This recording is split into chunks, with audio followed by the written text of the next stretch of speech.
Les invito a abrir sus Biblias en el libro de Nehemías, capítulo 1.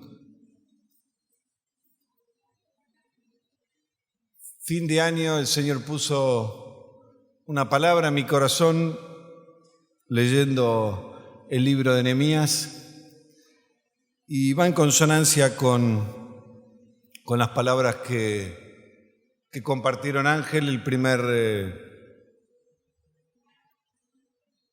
domingo de enero y después con lo que compartió Hugo. Así que, ¿lo tienen? ¿Lo encontraron? ¿Sí? Ténganlo abierto, pues vamos a seguir pasando en algunos otros capítulos de Nehemías. Y dice así: palabra de Nehemías, hijo de Icalías. Aconteció en el mes de Quisleu, en el año 20, estando yo en Susa, capital del reino, que vino Anani, uno de mis hermanos, con algunos varones de Judá, y les pregunté por los judíos que habían escapado, que habían quedado de la cautividad, y por Jerusalén. Y me dijeron: el remanente, los que quedaron de la cautividad allí en la provincia, están en gran mal y afrenta. El muro de Jerusalén derribado y sus puertas quemadas a fuego. Cuando oí estas palabras, me senté y lloré e hice duelo por algunos días, y ayuné y oré delante de Dios de los cielos, y dije: te ruego, oh Jehová, Dios de los cielos, fuerte, grande y temible, que guarda el pacto y la misericordia de los que le aman y guardan sus mandamientos. Esté ahora atento tu oído y abiertos tus ojos para oír la oración de tu siervo que hago delante de ti día y noche, por los hijos de Israel tus siervos, y confieso los pecados de los hijos de Israel que hemos cometido contra ti. Sí, yo y la casa de mi padre hemos pecado. En extremo nos hemos corrompido contra ti y no hemos guardado los mandamientos, estatutos y preceptos que diste a Moisés, tu siervo. Acuérdate ahora de la palabra que diste a Moisés, tu siervo, diciendo: si vosotros pecareis, yo los dispersaré por los pueblos. Pero si os volviereis a mí y guardareis mis mandamientos y los pusiereis por obra, aunque vuestra dispersión fuera hasta el extremo de los cielos, de allí os recogeré y traeré al lugar que escogí para hacer habitar allí mi nombre. Ellos, pues, son tus siervos y tu pueblo, los cuales redimiste con gran poder y con tu mano poderosa. Te ruego, oh Jehová, esté atento tu oído a la oración de tu siervo y a la oración de tus siervos, quienes desean reverenciar tu nombre. Concede ahora buen éxito a tu siervo y dale gracia delante de aquel varón, porque yo servía de copero al rey.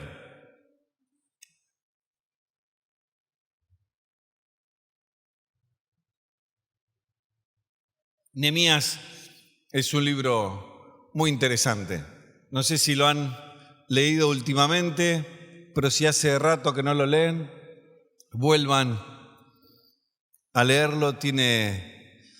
Es el último libro histórico del Antiguo Testamento. Ya después de los acontecimientos de Nehemías no sabemos mucho más hasta que ya comienza con el nacimiento de Jesús y los evangelios.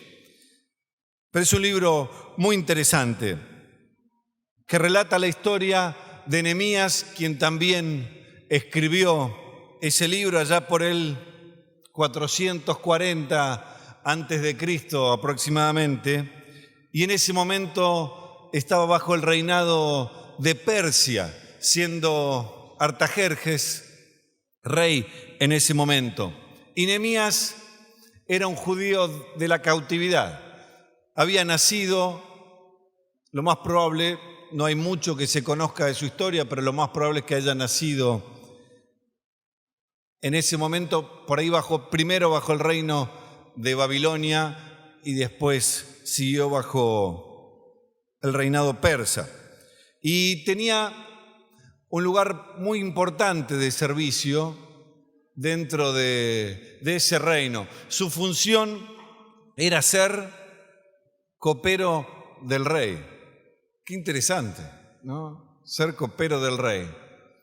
Siempre en ese tiempo el ser copero no era solo ser un catador de vino y que decía a ver qué Malbec iba a tomar el rey o qué Cabernet, sino que era una función muy importante, requería que la persona que esté ahí sea una persona confiable, ya que era común querer envenenar al rey a través de lo que bebía.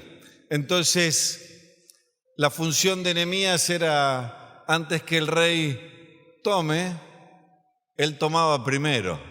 Si él estaba bien, el rey iba a estar bien. Qué responsabilidad, ¿no? Bueno, responsabilidad. Ponía la vida ahí.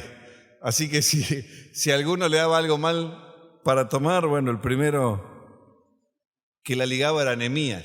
Pero también en la historia hay algunos coperos acusados de matar a reyes también. Así que era una función de extrema confianza la que cumplía Nehemías y de mucho privilegio, ya que estaba al lado del rey, escuchaba lo que el rey hablaba en cada banquete, en cada encuentro. Nehemías estaba ahí al lado, así que también disfrutaba de los privilegios que era estar dentro de la capital del imperio más grande en ese momento y al lado del rey. En ese tiempo, estando en esa situación y en su trabajo, aparece su hermano Hanani con algunos de Judá. Y él les pregunta acerca de la situación en que estaban sus hermanos. A ver cómo estaban aquellos que estaban en Jerusalén. Y le describen una situación terrible, una situación de gran afrenta, principalmente con sus muros destruidos. Jerusalén había sido invadida por Babilonia en el 586 antes de Cristo. Ahí fue Jerusalén destruida y habían pasado 140 años aproximadamente y la situación de la ciudad era la misma. Sus muros, sus puertas estaban destruidas. Si bien al principio del gobierno persa, cuando Ciro asume como rey, les da libertad a todos los judíos, a quienes sentían en su corazón de volver, allí en el 540, pero aún así, 100 años después, la situación era sumamente mala. Para una ciudad antigua, las murallas eran sumamente importantes. Si no lo vimos porque por ahí tuvieron oportunidad de visitar algún lugar de Europa donde queden algunos restos de alguna muralla, pero sí todos vimos alguna película, ¿no? Y vemos que las tremendas fortalezas que se levantaban alrededor de una ciudad no era una medianera la que se levantaba para delimitar, sino que eran fortalezas, paredes altísimas, donde su principal objetivo era la seguridad. En ese tiempo la seguridad de la ciudad estaba marcada también por lo difícil que era el acceso a esa ciudad. Recordamos Jericó, era una ciudad que tenía murallas muy grandes y después de dar vueltas 7 veces, esas murallas cayeron. Jerusalén también tenía sus murallas importantes y fueron destruidas. Lo cual, al ser destruidas, la seguridad de esa ciudad quedaba a la merced de cualquier enemigo, de cualquiera que quiera atacar. No había forma de defenderse porque tenía cualquier lugar para entrar y las puertas que tenía en la ciudad, que era lo que comúnmente delimitaba también quién entraba, quién salía, en qué momento se cerraban las puertas, también habían sido quemadas por fuego. Así que la situación era de una total inseguridad a los que estaban allí. Estaban permeables a cualquier ataque del enemigo y estaba la ciudad sin identidad. La mayoría había decidido vivir hacia afuera de la ciudad porque era lo mismo estar adentro que afuera. Ahora, yo quisiera llevar un poco a pensar y tratar de llevar acerca de la situación espiritual qué enseñanza espiritual podríamos sacar de una ciudad que tiene sus muros destruidos. ¿Hacia dónde nos podríamos ir meditando en esa situación que estaba pasando el pueblo de Judá allí en Jerusalén? El hombre fue creado por Dios y para Dios. Amén. Pero el pecado en el hombre destruyó ese propósito de Dios. El pecado entró al hombre y trajo muerte física, pero principalmente una muerte espiritual. Y quedó el hombre a la merced del Dios de este mundo, del enemigo, de Satanás, que no vino sino para matar, hurtar y destruir. Tener una vida sin Cristo es tener una vida con las murallas destruidas. Jesús dice en Mateo 9:36, empieza en el 35 diciendo que Él recorría las ciudades sanando a los enfermos y que vio la multitud y tuvo compasión de ellos porque estaban desamparados y dispersos como ovejas que no tienen pastor. Y la situación que describe Jesús es parecida. Jesús ve la multitud y los ve desamparados. El pastor en el rebaño de las ovejas, aparte de llevarlos al lugar donde podían comer, el pastor era un factor de protección para las ovejas. David relata muchas veces cómo cuando él le tocaba cuidar las ovejas y venía un oso o alguno a atacar, él se enfrentaba y quitaba al enemigo de las ovejas. Y Jesús ve a la multitud como ovejas desamparadas y dispersas. Una oveja dispersa es una oveja presa del enemigo, ¿no? Cualquier lobo que quiera venir a atacar a una oveja, si se encuentra en el rebaño y está el pastor, le va a ser mucho más difícil. Ahora, si está sola, es una presa fácil de ser atacada. Jesús vio las multitudes y tuvo compasión. Jesús solo puede cambiar esa situación. Jesús solo puede restaurar una vida que está en el reino de las tinieblas. Jesús es solo el puente que puede hacer que alguno pase del reino de las tinieblas al reino de la luz. Vemos un mundo que está cada vez peor, cada vez más lejos de Dios, cada vez más permeable a cualquier situación que el enemigo quiera hacer. Solamente podemos prender la radio, ver los diarios y vemos que cada vez está peor.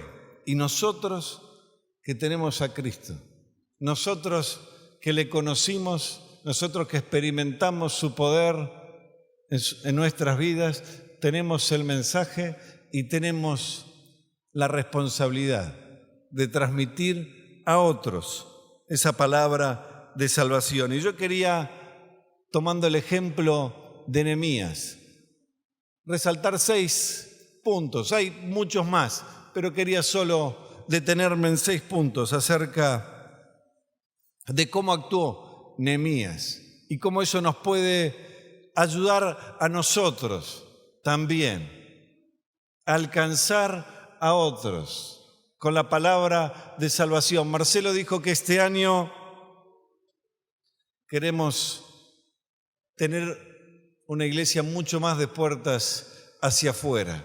Y afuera está el que no le conoce. Afuera está el que necesita de Dios. Afuera está el que tiene su vida, en muchos casos, arruinada por el pecado externamente, en otros, por ahí externamente, puede sentir que tenga una vida buena, una vida sin problemas, pero es una persona que no tiene a Dios. Y si no tener a Dios, por más que tengas todo el resto, por más que no te falte nada en lo material, en la salud, si no tenés a Dios, te falta todo. Y nosotros tenemos ese mensaje. Nosotros podemos ir hacia esas personas que tal vez hace tiempo están alejados de Dios, aquellos que por ahí han conocido al Señor y se han apartado, y nosotros podemos ir y podemos ser como Nehemías, restauradores de muros destruidos también. Amén. Así que yo les invito a ver conmigo 6 puntos. El primero que quisiera mencionar habla del interés. Nehemías, estando en esa posición de privilegio dentro del reinado, con todas las comodidades que podía disfrutar ahí, pero su corazón, su interés estaba puesto en los hermanos de Judá, aquellos que estaban lejos, aquellos que estaban sufriendo.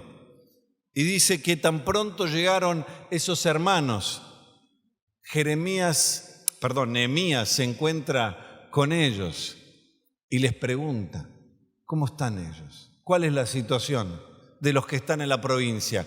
¿Cómo está la ciudad? Jesús, cuando ve la multitud, ver la multitud es prestarle atención al otro. Jesús empieza a ver al otro. Y nosotros tenemos que prestar atención a los demás. Un genuino interés por el otro. Muchas veces digo que la sociedad muchas veces anda en modo selfie, ¿no? Usted tiene el teléfono y pone la cámara de fotos y comúnmente, no sé, toda mi vida la cámara de fotos fue para sacar hacia afuera, pero a partir del celular entramos en modo selfie, ¿no? Y todo el tiempo nos estamos mirando y la cámara nos saca a nosotros. Hay gente que no por el celular ni no por la cámara, pero muchas veces vive en modo selfie. Todo el tiempo la situación le está apuntando hacia ellos. Toda la atención necesita que se fije en su persona. A mí me pasa, mi trabajo es vendedor y tengo muchas reuniones con clientes y con la mayoría le conozco su vida, su situación. Algunos me han contado intimidades que por ahí no se la han contado a otros. Y de golpe, no sé, se sientan y empiezan a hablar. Y muchos cuentan cosas, situaciones familiares, problemas en el trabajo, problemas con algún empleado. Así que de muchos le conozco parte de su vida. Ahora, lo que mucho me llama la atención es que la mayoría de esos clientes no conocen mucho de mi vida. Salvo que yo les comente dentro de la situación, ellos hablan de sus situaciones. Pero casi nadie pregunta. La mayoría está abierta a ser escuchada, pero poco a escuchar. La otra vez hablaba con un compañero de trabajo sobre esto y me decía, es que nadie te escucha. Yo me senté un ratito a hablar con él y me dice, hoy no encuentro nadie que quiera escuchar, solamente que se interese por mi situación. Y nosotros tenemos a Cristo. El modo selfie ya no es necesario. Cuando miramos a nuestras vidas, Cristo está con nosotros. Y si tenemos a Cristo, ¿lo tenemos todo? ¿Amén? ¿Seguro? Con Cristo tenemos todo. Podemos mirar mi situación, pero si yo miro hacia adentro, yo veo que está Cristo conmigo. Así que puedo ver situación difícil, situación complicada de salud, en lo material, en lo familiar, pero miro hacia adentro y ahí está Cristo, en el trono de mi vida. Y Cristo me dice, tranquilo, yo tengo todo bajo control. Si me amás, confía que todas las cosas van a ayudar para bien. Amén. Y eso nos permite tener una mirada hacia afuera, un genuino interés hacia el otro, a ver cómo está su situación, qué es de su vida. Y cuando ponemos el interés al otro, da lugar al segundo punto. Ve al versículo 4 de ahí de Nehemías 1. Dice, cuando oí estas palabras, me senté. Se ve que fue tan grande la noticia que Nehemías dijo, pará, déjame que me siento un poco. Lo abrumó lo que había escuchado. Dice, me senté y lloré e hice duelo por varios días, por algunos días. La situación le dolió en el corazón. Hoy cuando Ricardo pasó para orar, antes de orar por el país, él dijo que le duele el corazón ver situaciones que está viviendo nuestro país. Y nos tiene que doler el corazón ver situaciones de personas que están lejos de Dios, de personas que no le conocen, personas que están desamparadas, personas que están dispersas, personas que están sufriendo por ataques del enemigo y no tienen forma de defenderse. Solo Cristo puede llegar a sus vidas y transformar, y eso tiene que traer compasión a nuestras vidas. ¿Alguno de los que estamos acá hizo algún mérito para que Cristo lo salve? El Señor le vio y dijo, bueno, pará, vos no me podés faltar en el redil, vos sos demasiado bueno, vení, a vos te quiero adentro. ¿Alguno de los que están acá hizo algún mérito para que el Señor preste atención o solo misericordia de Dios? Yo le agradezco cada mañana por la misericordia, porque si no fuera por la misericordia del Señor, si no fuera por su bondad, yo no estaría donde estoy, no estaría con Él. Cada día se renueva sobre nosotros. Así que nosotros podemos ver al otro y ponernos en el lugar. Nosotros podríamos estar también en esa situación si el Señor no habría llegado a nuestras vidas. Y eso tiene que traer compasión en nuestro corazón, nos tiene que ayudar a ponernos en el lugar del otro. Y la compasión nos lleva a actuar. Sigo con lo que dijo Ricardo. Ricardo dijo, me duele el corazón, pero puedo orar. Disiento con algo que dijiste, Ricardo, nada más. Dijiste, no puedo hacer mucho. Yo creo que podéis hacer mucho con la oración. Y también el Señor nos abre puertas. Pero orar es lo central. Y Nehemías dice que el verso 4, la segunda parte, después de haber hecho duelo, dice, ayuné y oré delante del Dios de los cielos. Y ahí leímos la oración de Nehemías. Nehemías se puso a clamar por el pueblo de Israel. Se puso en la brecha. Se hizo cargo de la situación de desamparo que estaba teniendo el pueblo, confesó los pecados del pueblo como propios y empezó a clamar a Dios. Nosotros este año en los grupos caseros, en el material que estuvimos estudiando, vimos la función sacerdotal. Y la función sacerdotal constaba de dos cosas, dos funciones, ¿no? Una era, ¿se acuerdan? ¿Todos lo vieron?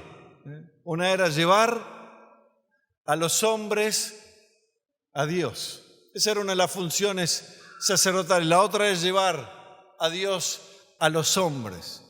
Y esta es la tarea que nosotros tenemos que cumplir. Y nosotros tenemos que llevar a los hombres a Dios y presentar la situación que están viviendo. El Señor dijo, cuando vio a la gente desamparada, como oveja sin pastor, miró a sus discípulos y le dijo, rogad al Señor de la mies que envíe obreros. Oren al Señor por esa situación. Busquen al Señor, clamen por ellos. Nehemías clamó. ¿Cuánto tiempo? Ahora cuando empecemos a ver el capítulo 2, 4 meses estuvo orando Nehemías. Y su oración era, en el versículo 6 dice, día y noche oro por esta situación. Había quedado tan grabada en su corazón, tal impacto sufrió esta noticia que recibió, que dice día y noche, por 4 meses estuvo orando por esa situación. Y nosotros podemos llegar al Señor cada día, tenemos libertad, tenemos acceso al trono y podemos elevar nuestra oración y clamar por aquella situación que el Señor despierta, donde el Señor despierta nuestro interés, trae compasión a nuestro corazón y oramos para que el Señor haga algo, para que el Señor abra alguna puerta. Dice la palabra que los oídos del Señor están atentos a la oración de sus hijos. Así que mostramos interés, tenemos compasión, le damos lugar a la oración. Cuarto, estamos expectantes de lo que Dios va a hacer. Estamos expectantes de que Dios abra una puerta. No solo oramos, clamamos para que Dios intervenga. Oramos para que el Señor nos abra una puerta también. Estamos expectantes de que en algún momento del clamor, de oración, Dios va a abrir una puerta. Amén. Y nos va a permitir actuar de acuerdo a su voluntad. Vamos a ver en el capítulo 2. Dice el capítulo 2, el verso 1 al 5, vamos a leer. Y sucedió en el mes de Nisán, En el año 20 del rey Artajerjes, que estando ya el vino delante de él, tomé el vino y lo serví al rey. Y como yo no había estado antes triste en su presencia, me dijo el rey: ¿por qué estás triste? ¿Por qué está triste tu rostro? Pues no estás enfermo, no es sino quebranto de corazón. Entonces temí en gran manera y le dije al rey: para siempre viva el rey, ¿cómo no estará triste mi rostro cuando la ciudad, casa de los sepulcros de mis padres, está desierta y sus puertas consumidas por el fuego? Me dijo el rey: ¿qué cosa pides? Entonces oré al Dios de los cielos y dije al rey: si le place al rey y tu siervo ha hallado gracia delante de ti, envíame a Judá, a la ciudad de los sepulcros de mis padres, y la reedificaré.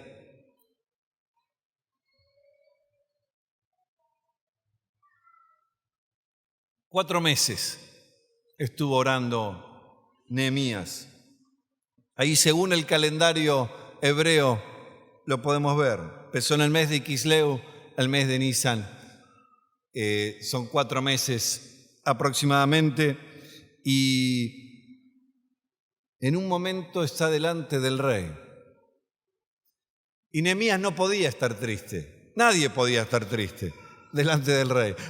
Cualquiera que estuviera triste o una actitud no digna de estar delante del rey, podría ser objeto de que lo lleven a la muerte. Podía matarlo solamente por el hecho de estar triste o manifestar alguna tristeza. Se ve que esa tristeza era profunda de Nehemías. Nehemías no la actuó, la tristeza. No es que puso puchero porque estaba delante del rey para que el rey le pregunte: a ver, che, ¿qué te está pasando? No. Porque dice que cuando el rey le pregunta, Nehemías dice: temí en gran manera. Yo creo que Nehemías no estaba pensando, era genuino lo que Nehemías estaba viviendo y la carga que tenía, y sin duda ansiaba que el rey le pregunte y se abra alguna puerta. Pero así que la primera puerta que se abre es que el rey le pregunta: ¿qué te pasa? Y Nehemías le da una respuesta para nada fácil. Le dice: ¿cómo crees que esté? ¿Cómo no voy a estar triste si la casa de mis padres, el sepulcro de mis padres está arruinado, sus muros están destruidos? Y digo, era difícil decirle esto al rey, porque unos años atrás, si vamos al libro anterior, a de Esdras, fue este mismo rey, Artajerjes, que ordenó suspender cualquier reconstrucción de la ciudad. Así que un poco Nehemías le estaba diciendo: ¿cómo querés que esté? Vos suspendiste la reconstrucción de la ciudad y mis hermanos están en gran afrenta. No lo tomó así el rey, sino que le escuchó, dijo: ¿qué cosa pides? Y en el momento Nehemías dice: y oré al Señor. Supongo que en el momento no esperaba esa respuesta del rey, no esperaba que la puerta se abra de esa manera, y le dice: ¿qué querés? Así que Nehemías en su interior empieza a orar y le dice: dame la oportunidad de ir a la casa de mis padres y reedificarla. Y Nehemías no solo le dice eso, sino le dice: sí he hallado gracia. Dame carta para que me puedan acompañar hasta la provincia de Judá, para que los de las otras provincias vengan conmigo. La distancia era más o menos 1500 kilómetros. En Esdras dice que ese viaje le llevó 4 meses realizarlo. Así que un pequeño pedido le da Nehemías: bueno, ya que estás, que alguien venga 4 meses conmigo y vele por mi seguridad.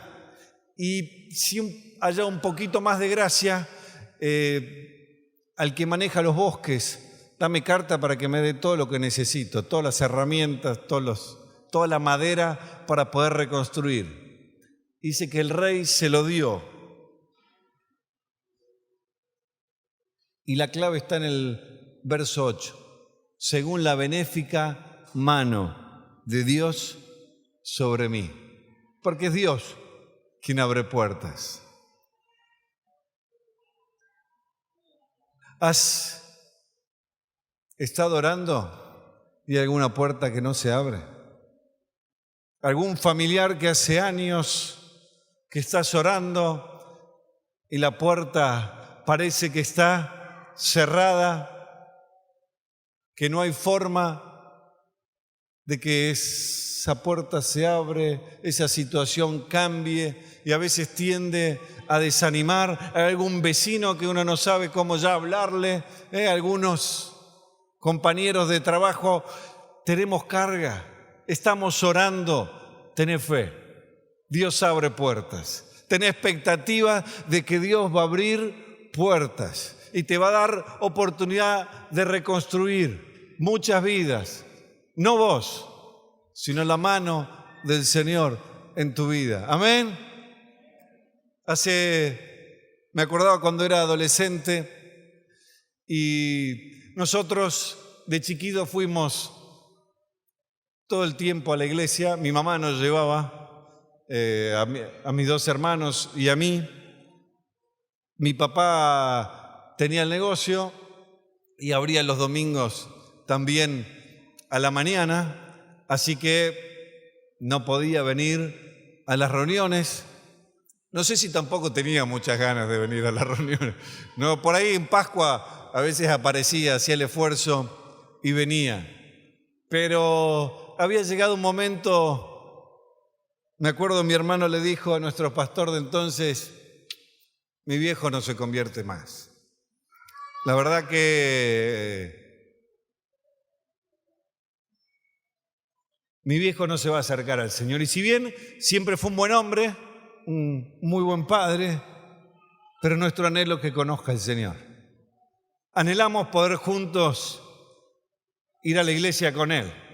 Así que en un día menos pensado y por una situación que no viene al caso, no voy a relatar, por ahí se la pueden preguntar a él, en un momento, un domingo fue a la reunión. No con muchas ganas, pero tenía que acompañar a mi mamá y a nosotros, así que fue.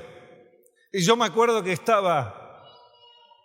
ese era una campaña evangelística, así que tenía un entrepiso, yo estaba en el entrepiso y cuando hizo el llamado el pastor, bueno, yo siempre curioseaba a ver quién iba a pasar.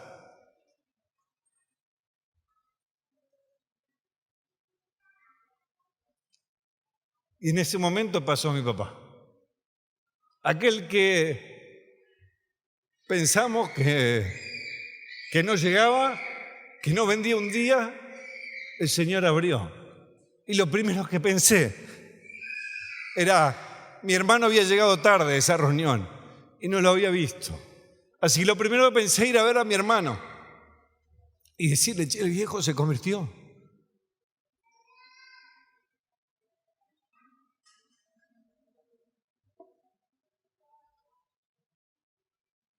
Fue una alegría enorme para nosotros.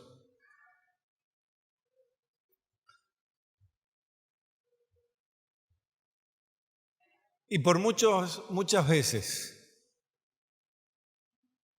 yo entraba al negocio,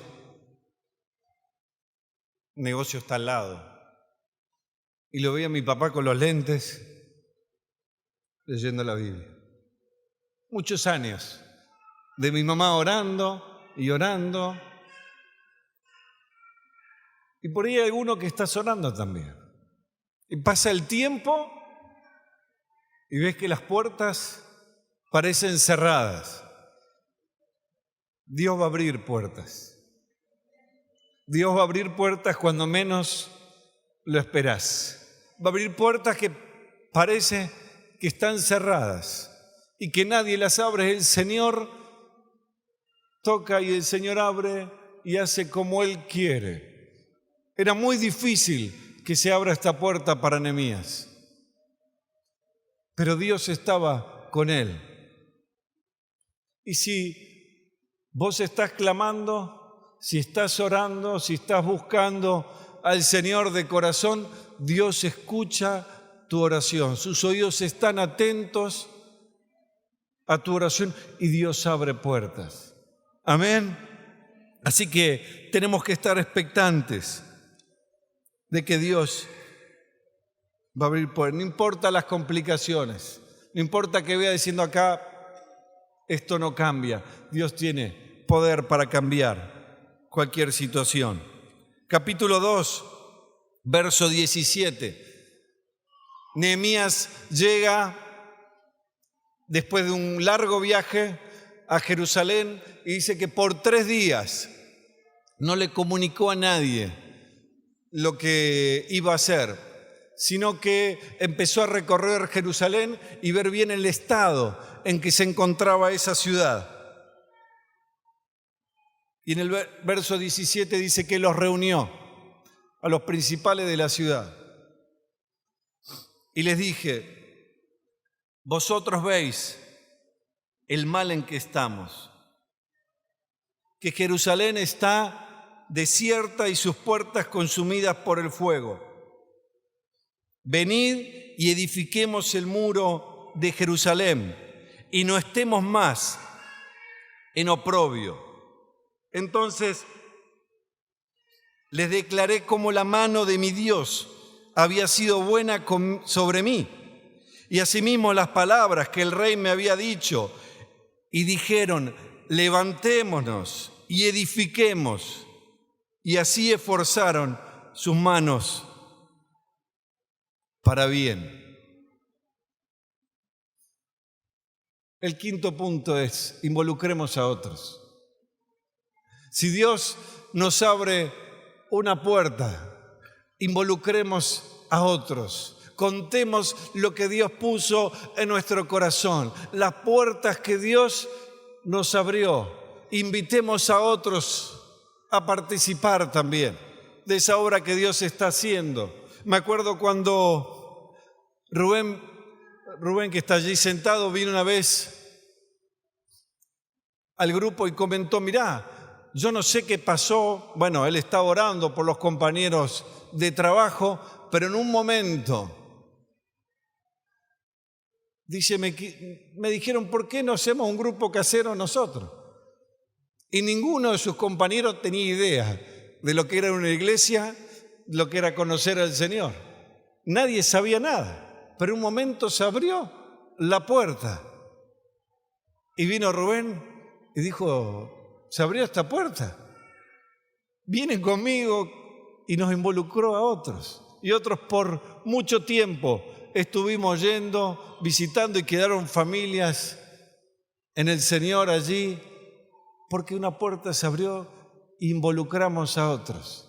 Y hay muchas obras que nacieron aquí, porque en un momento alguien tuvo la carga, estuvo orando y de golpe Dios abrió una puerta y esa puerta se abrió y empezó a involucrar a otros también. Así que cuando Dios nos abra puerta, llevemos a otros, invitemos a otros a ser parte.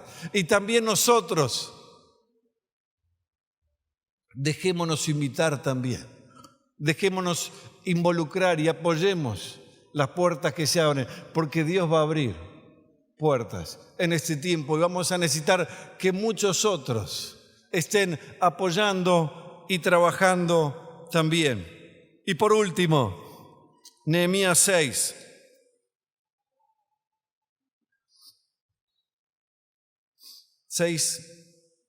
verso 15. Y fue terminado el muro el 25 del mes de Elul, en 52 días. ¿Cuánto tiempo estuvo el muro destruido? 140 años aproximadamente. ¿En cuánto tiempo se reconstruyó? en 52 días. Y cuando oyeron todos nuestros enemigos, temieron todas las naciones que estaban alrededor nuestro y se sintieron humillados. ¿Saben qué? Cuando Nehemías empezó a trabajar, los enemigos que estaban afuera empezaron a decir: ustedes no van a hacer esta obra. Primero quisieron asustarles, después le dijeron: los vamos a matar, vamos a impedir que esa obra se realice. Cuando vieron que no los atemorizaron ni pudieron impedir esa obra, empezaron a ridiculizarlos. Y uno de ellos dice: ese muro que está levantando, si sube una zorra, lo va a tirar abajo. El enemigo va a tratar de todas maneras de impedir que la obra en la cual estás trabajando se realice, ya sea por temor o también para mostrar tus debilidades, tus incapacidades. Pero si la mano del Señor está sobre ti, si la mano del Señor está sobre esa obra se realiza. Amén. Y dice al final del verso 16: y conocieron que por nuestro Dios había sido hecha esta gran obra. Al final, la gloria no es de Nehemías. Sin duda, Nehemías hizo algunas cosas bien. Nehemías prestó atención a lo que Dios le había hablado. Puso su corazón, se volcó a orar, trabajó, pero sobre todo fue la mano del Señor sobre su vida. Y los demás reconocieron que esa obra había sido hecha por Dios. La obra que Dios va a hacer a través nuestro, restaurando muchas vidas. No va a ser por nuestras capacidades, no va a ser por lo que nosotros tenemos, sino la obra de Dios en la vida de esas personas. Y lo que parecía imposible en otro momento, como en este caso, se puede realizar porque Dios abre puertas. Y por último, ya concluyendo, Ángel nos habló de que seamos sal y luz en este año. Hugo, tomando la palabra de Ángel, también nos habló acerca del servicio, imitando a Cristo. Y yo quiero terminar con una pequeña lectura, nada más, de un versículo, no es necesario que lo busquen, de Isaías 58. Isaías 58 habla del verdadero ayuno. Y dice que, se los voy a parafrasear, que el ayuno no es para nosotros mismos, sino que el verdadero ayuno consta en el servicio a los demás.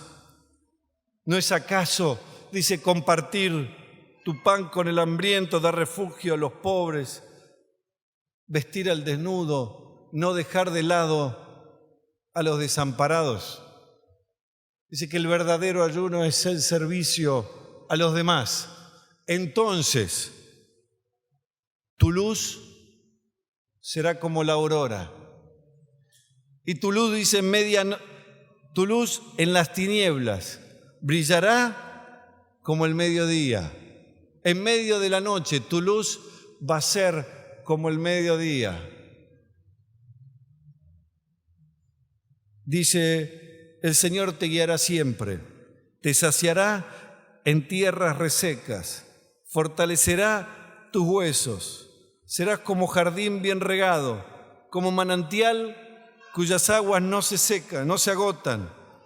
Estoy leyendo la Nueva Versión Internacional y dice: tu pueblo reconstruirá las ruinas antiguas, levantará los simientes de antaño y serás llamado reparador de muros destruidos, restaurador de calles transitables. Amén. ¿Cuántos quieren ser llamados? Reparador de muros destruidos. Y este año Dios nos va a abrir puertas. Y de aquí en adelante, y va a seguir, en adelante Dios te va a usar. Para que muchos que están lejos del Señor, muchos que están apartados, puedan ser restaurados para Él. Amén. Yo les invito a ponerse de pie. Y vamos a orar. Y aquellos que quieran que sus vidas sean utilizadas para reparar muros destruidos, para ser un reparador, como dice Isaías, de muros destruidos. Cuando oramos, levante sus manos al Señor. Señor, gracias por tu palabra. Señor, gracias porque cuando abrimos tu palabra, Señor, tú nos hablas. Señor, gracias por el ejemplo de Nehemías. Gracias por lo que has hecho a través de sus vidas. Señor, gracias porque tú eres un Dios que restaura. Señor, no importa el tiempo, no importa los años, que las vidas estén destruidas, que estén apartadas de ti, tú eres un Dios que restaura, Señor. Y nosotros abrimos nuestro corazón. Señor, queremos estar atentos, con un corazón sensible, volcados a la oración, expectante de las puertas que tú abres. Señor, confiando que hay una buena obra que vas a realizar en nuestras vidas, Señor, y que va a alcanzar a otros. Queremos ser llamados, Señor, como dice Isaías, reparador de muros destruidos, que muchos a través de nuestras vidas, de nuestro testimonio, te encuentren a ti, Señor. Señor, te rogamos, abre puertas, Señor. Señor, clamamos a ti por ese familiar que aún no te conoce, Señor. Por aquellos, Señor, que tú conoces nuestro corazón y están día y noche en nuestros pensamientos. Señor, rogamos que tú abras puertas en este tiempo. Señor, que tu palabra llegue a sus vidas. Señor, que aquello que parece difícil, Señor, tu mano poderosa obre y restaure vidas en este tiempo. Padre, en el nombre de Jesús, Señor, nosotros nos disponemos para que se haga tu voluntad. Señor, guíanos, Señor, a transitar tu camino, Padre, en el nombre de Jesús, y a estar atentos a las puertas que tú nos abres, Padre, en el nombre de Jesús. Amén, amén, amén. Señor, les bendiga mucho y tengan un bendecido domingo en familia.